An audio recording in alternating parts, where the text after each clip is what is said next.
Hello everyone. So, this is a little different type of video that I'm doing today in which I want to share my thoughts on the stuff that's been happening in the community in regards to power creep. Now, before I get started, I just want to state what my definition of power creep is before I get into the subject matter. And so the definition of power creep to me is when newer content such as mechanics is no longer suitable for older characters and new characters are superior in every way, either leaving the older characters left behind or is performing worse than they were when originally released.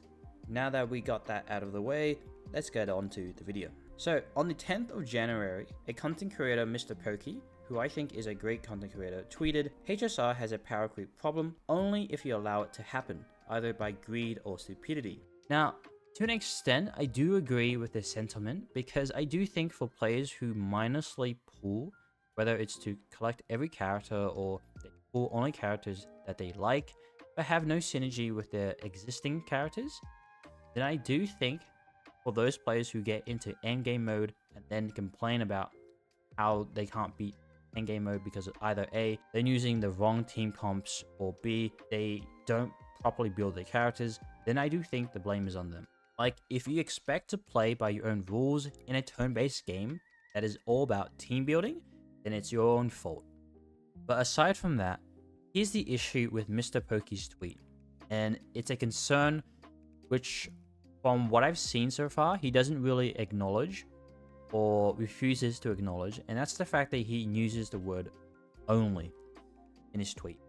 He says power creep is an issue only if you're being stupid or greedy with your pools. And so by phrasing it like this, it implies that power creep exists if players meet these specific conditions, which I think is wrong. Power creep is an actual issue that the game is having, whether you pool smartly or not.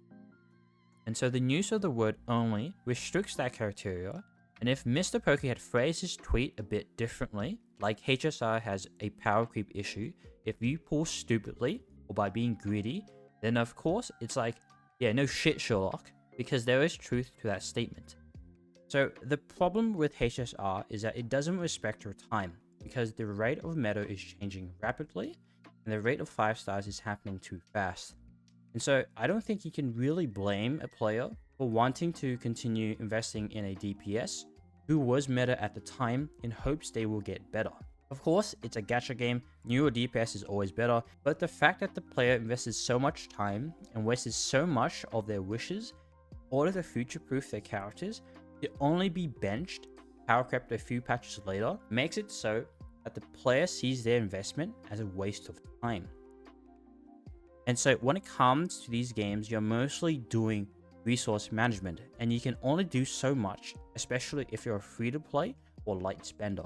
And so the argument of pull better, or Pokke's response of just pull E1 Robin, is so insincere because it ignores players' limitations on what they can spend and what they like. Like, imagine this. You grab Jinglu because you wanted an ice DPS, but you also love her design and gameplay. She was one of the most broken DPS at the time of release.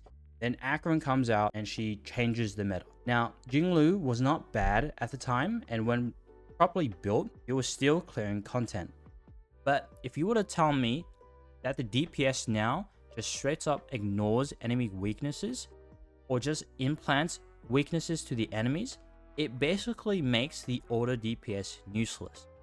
Like, what's the point of getting an E1 Jinglu or an E2 Imbibita Lune when you got newer DPS who's not an ice DPS at E0 S0, clearing it more faster?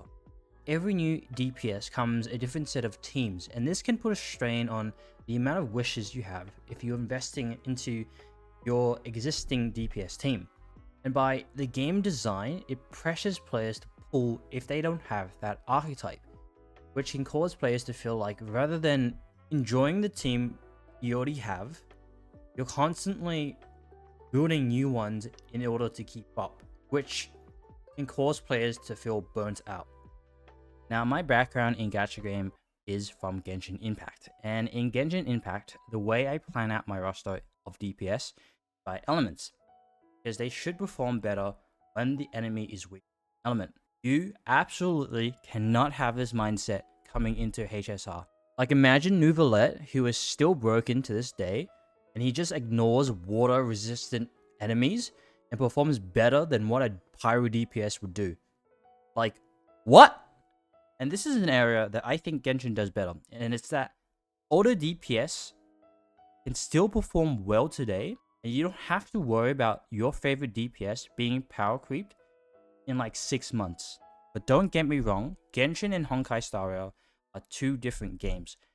But the thing with HSR is that it is so restrictive to what you can do because of team comps and their archetypes. It's a turn-based game, and that farming relics is so much complicated because you can't have an off piece for your relics. You either have to have a full set or it's a two-piece. Now, I don't want to drag on too much, but here's my take with power creep itself. And it's that it is bound to happen whether you like it or not. But the real underlying issue with HSR is the rate of how fast these 5 stars are coming, because I think 2 new 5 stars every patch is just absurd. And it definitely adds to FOMO. It makes it hard for players to decide what characters to invest when there are new characters that replaces the characters you just pulled 2 or 3 patches prior to it. Of course, this is an exaggeration, but hopefully you get the point. So if you want an advice on how to minimize the effects of power creep now, it's purely this. You have 2 options. You can either look at leaks, or you can judge based off the marketing of HSR 3.0. By looking at the trailers, you can see which character is being hyped up the most, which at this point it's either Castus or Fanon. I don't know how to pronounce his name. I'm personally going to say for Castus because she looks hella good. But the question here becomes, how long will she last? And if you're not interested in any of the characters that are coming, that's fine.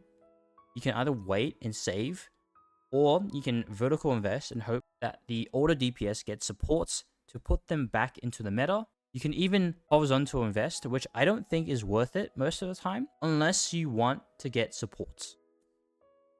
But yeah, I think that's enough for me. If you enjoy me yapping, I would appreciate it if you leave a comment below, just so I can see what everyone's thoughts are.